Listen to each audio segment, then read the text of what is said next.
It's a sunny day in Golders Green, cycling up Golders Hill Cafe for some of their famed spaghetti.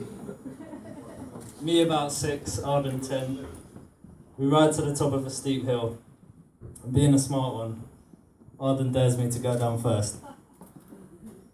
I take up the challenge willingly, and I go careening down the hill, crash head first straight into a tree. Where am I? Right.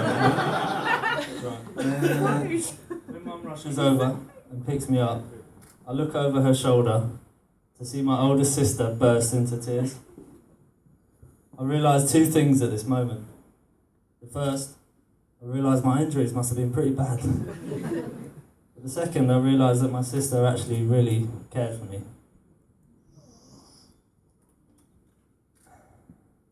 All I cared about was that this was yet another accident worthy of ice cream. This care for her younger brother was there throughout our whole childhood. As I grew up, I realised that Arden's love and care wasn't just for me. She went away for 2 weeks, staffed a forest schools camp, and after hating almost every minute of it, she ended up working in the youth service, looking after the forgotten and difficult children around a particularly rough area called Queen's Crescent. Whilst working there, she became pregnant with her first boy, Tay.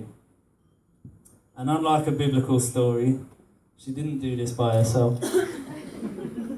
She met a tall, young, handsome man from another rough part of town, through Commerce Road, Stephen Allen.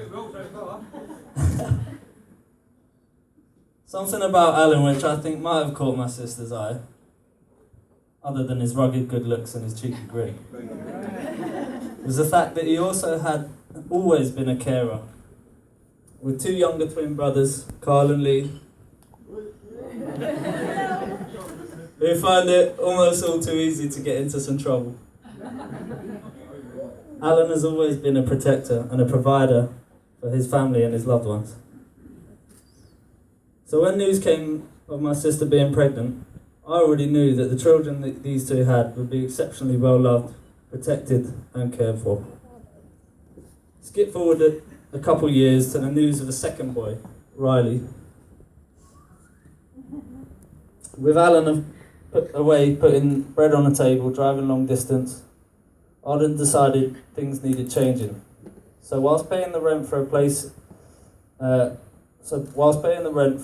was becoming smaller by the day in Tottenham, with 2 boys growing up fast, she decided, I'm going to go to university. While she was there, Arden and my mother decided to make things even more difficult by moving out to Chelmsford, because she clearly didn't have enough on her plate already. But despite all of this, she still managed to come out with an honorary first, be hired by the university to mentor whilst there, and to give a speech at her graduation ceremony. I salute you. I still don't know how you did that.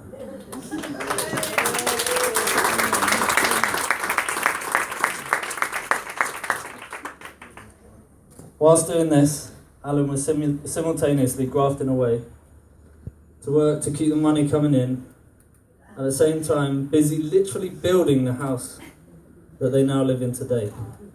And what a job that you've done. Not only have you built a house, you've repaired a family that was broken. All these things have kept them rather busy, which is why it has taken them so long to get around to celebrating their love for each other by tying the knot. But that day has finally come. So without further ado, I'd like us all to raise a glass to Alan and Arden Tompkins. May you continue to be the amazingly strong, successful couple that you are. To keep building and improving, not just at home, but in all aspects of life and parenthood, as the partnership that you do so well.